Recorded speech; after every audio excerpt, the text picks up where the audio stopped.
Da, am mai făcut asta de mult. Da. M-am gândit să vă fac un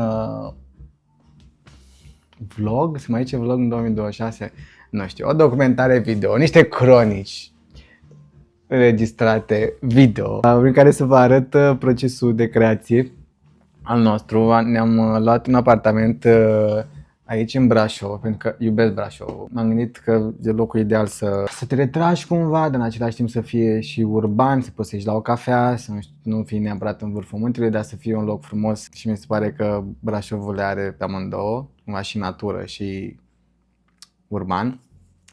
Și am găsit un apartament foarte frumos. Hai, o să vă arăt, o să vă pun aici o filmare. Deci aici e studio. Da, aici e camera lui Costana cu studio. Uitați ce baie mișto.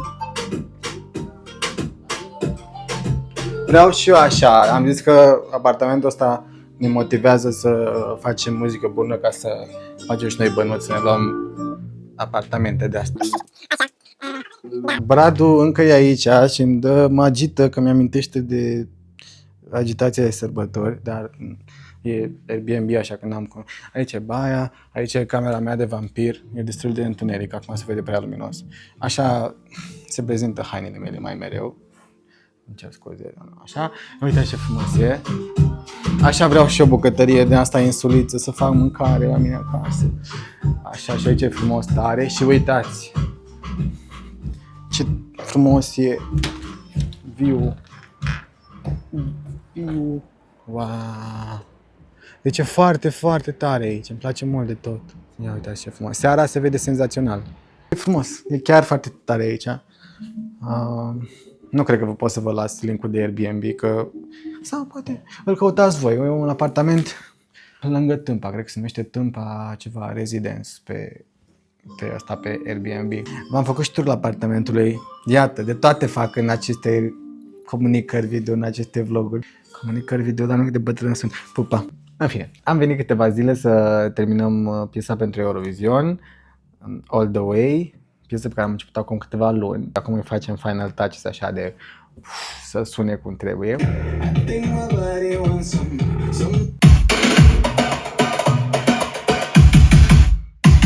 Racheta. Ta-na-na. Îmi place mult.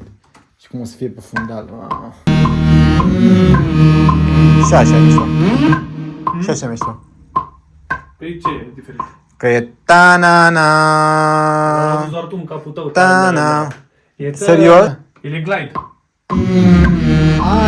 Eu auzeam pa-na-na, mai ta-na. Și acum cu totul e.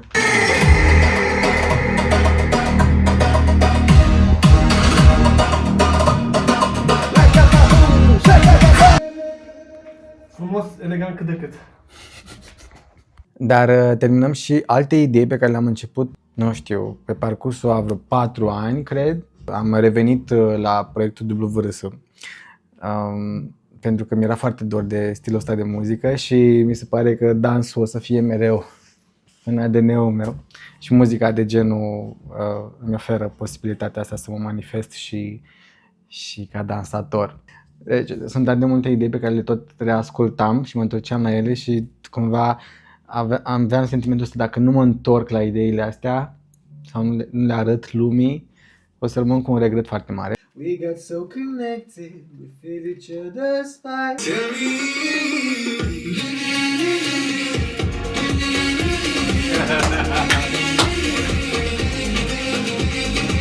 Erau idei de câte un minut sau ceva de genul, dar aveau ceva și din tot reveneau în minte.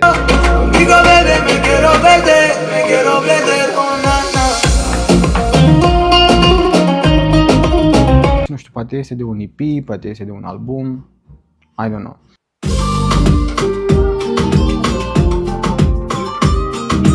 Oh boy, I love you right. Feeling you like no other, oh boy, I love you right. Asta am vrut, să fie un sound autentic, balcanic, dar un mix de soare și un mix de soare și discoteca. Nu știu ce zic aici. Sunt piese foarte fun, foarte solare. Cred că materialul o să numească Solar. Costana a venit cu ideea asta. Eu zic Costana, toți zicem Costana lui Costi, de la Costana Jackson, așa i-a zis Cezar într-un camp, ca să știți că totul zic Costana, nu știu. Costi, cu care am lucrat și pentru Yamame și pentru alte multe piese pe care le iubesc. Avem o chimie extraordinară și suntem așa chill. E foarte tare când îți găsești un partener în procesul de creație care să te înțeleagă așa cu totul. Să nu pui presiune unul pe altul, să stai să mănânci, mai o pauză. E foarte tare. Ne înțelegem super bine și mereu ne place să petrecem timp împreună. Costana mă învață gesturi de bogați, da? Și că în BMW, da? În BMW are din asta cu gesture, cum se zice, mă? Ia! Oa, nu te cred, mă! Deci, nu cred așa ceva. Tot discutam cu Costana în acest weekend că bogații fac chestiile lent, știi? Adică se dă așa mai încet sau mai tare, știi, la mașina asta. Și eu făceam așa că mi-a zis, nu. Cum? Lent. Trebuie să dai lent așa. Mișcări lente circulare. Da. La fel cum este catul. Eu mănânc repede. Nu neapărat, nu știu, am crescut cu mulți veri și trebuia să fii sigur că a pus să fac ceva. Exact, știi? Și mi-a zis să mâncăm încet. Deci, de fapt, cred că așa se manifestă bogăția, când începi să te comporți ca și când ai fi. Ca și când. Când tu, de fapt, frigiderul gol e. Frigiderul gol. Pac. Deci așa se respinge apelul și cum se acceptă? Te rog. Și să facem muzică împreună.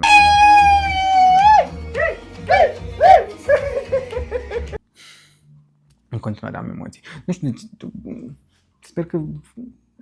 nu știu, simt să vă împărtășesc și din spatele procesului de creație, pentru că la ce se întâmplă în ultima perioadă cu AI-ul, cu fel și fel de chestii, mi se pare că lumea a luat for granted, cum se zice, atingerea umană asupra muzicii și vreau să vă arăt cât mai mult din ce s-ar putea pierde, frumusețea care s-ar putea pierde din spatele creației muzicale, în cazul în care, nu știu, dacă mă duc prea departe, I don't care.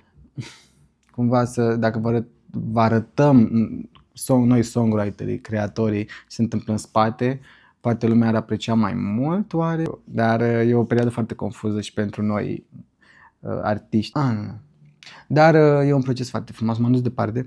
Am mari emoții în ceea ce privește Eurovizionul și mai ales că mă întorc după 4 ani în care viața mea s-a schimbat. Am învățat multe lucruri, dar în același timp am acumulat și multe frici, pentru că odată ce crești ca proiect și ca om, acumulezi mai multe frici, pentru că ai mai multe de pierdut. Era mult mai fan înainte, acum s-a ridicat ștacheta și încerc să păstrez standardul cât mai ridicat, dar încerc să mă și distrez în același timp. Și sper să-mi iasă. Chiar sper să-mi iasă. Dar sunt foarte entuziasmat pentru că mi-activează motorașele de workaholic. Toată experiența de Eurovision. Eurovision mi-a schimbat viața și sunt foarte entuziasmat să fiu iar, să intru iar în această experiență. Sper să fac o figură cât mai bună și să fiu cât mai autentic. Piesa o ador.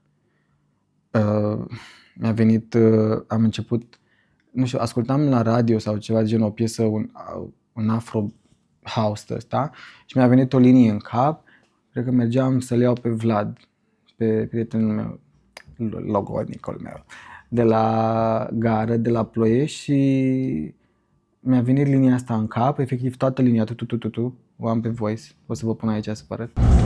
Shaking my body one time, shaking my body do I be my body one time, one down, one down. Shaking my body one time, shaking my body do I need my body one time, do one down, one down. And everybody like to say, body who and everybody like to say, but I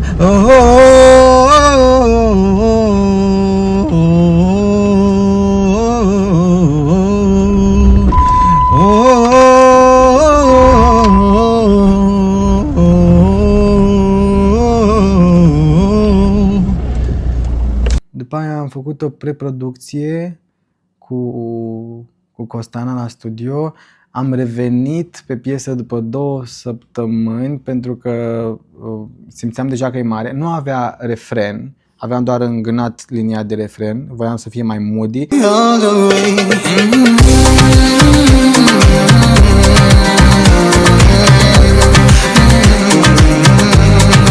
Și mi-am zis, bă, e foarte tare și foarte fan, hai să aducem și ceva pop în ea. Adică era foarte în zona aia de Afro House, unde nu trebuie cât mai mult minimalism, să respire liniile, să nu încarci cu foarte multe versuri și ne-am dat seama că e foarte catchy și hai să o ducem mai mult spre pop. Și i-am scris și refrenul, am revenit pe piesă.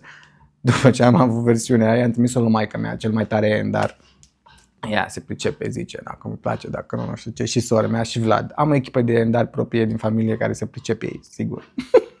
Dar am încredere în urechea lor. Și i-am trimis-o lui maica mea și îmi spune: e cam slab, adică îmi place foarte mult, dar e așa, parcă e cam... ar trebui să fie mai sus energia și nu știu ce. Și într-adevăr și eu aveam senzația asta. Era foarte modi și foarte cool, radio-friendly.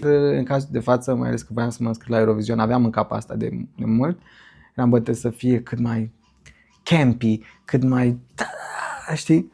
Și m-am întors la Costana și zic, mamă, deci avea sute de trackuri efectiv în proiect și pachete de voci și am lucrat mult la piesă și când i-am zis, cred că trebuie să ridicăm piesa cu un ton. Aceeași poveste ca la Yamame, când, dacă țineți minte, în preselecție aveam piesa mai jos și după am ridicat-o cu un ton. Vai, s-a roșit.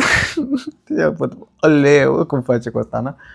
Și am ridicat piesa cu un ton, am retras totul și sună foarte, nu știu, îmi place foarte mult, indiferent de ce o să întâmple de rezultat sau unde să ajungem, e foarte tare piesa, sunt foarte mândru de ea și abia aștept să o auziți în forma finală. Da, pe lângă All The Way, încă nu știu ce să vă zic, pentru că abia lucrăm la ideile astea, nu știu care o să rămână în picioare. Avem un shortlist de 17 idei de piese, dintre care nu știu cât avem timp să terminăm zilele astea sau ne întoarcem și în studio sau mai facem și zilele următoare, dar că urmează o perioadă foarte aglomerată și voiam să nu fiu prins pe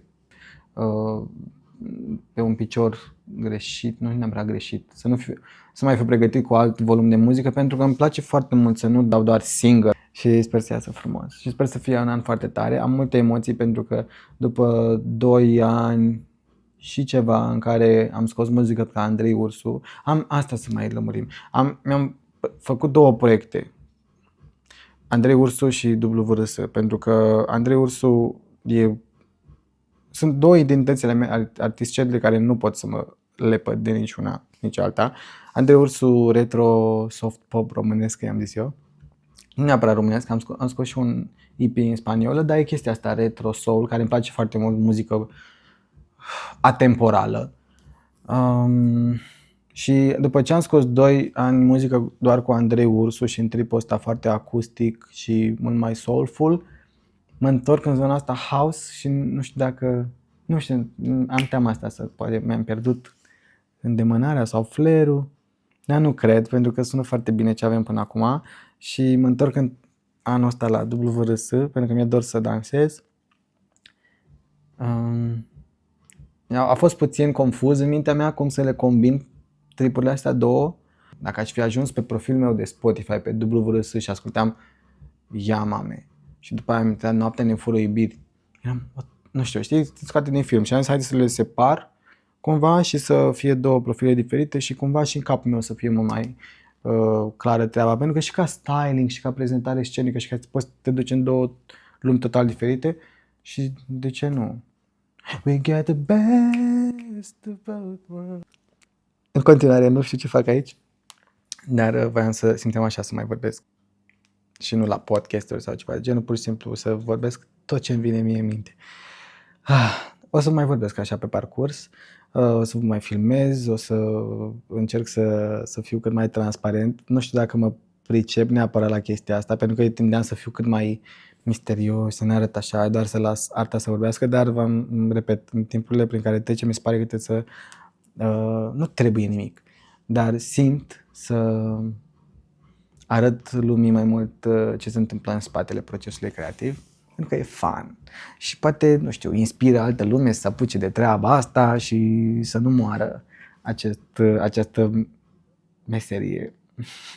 Sau, nu știu, îmi doresc foarte, mi-e frică, de fapt, și vorbeam și cu alți colegi, să nu dispară joburile astea de creative sau ceva, pentru că o să fie înlocuite de altceva. Mă simt cumva bătrân că zic chestia asta, știi cum erau înainte, dar ar fi trist și de asta mi se pare că trebuie să ținem vie ocupația artiștilor și să apreciem arta cât mai mult și să-i dăm valoare.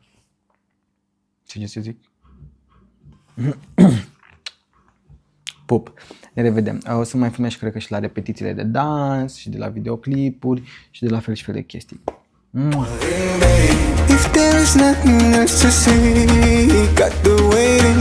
I wanna feel you all the way, all the way.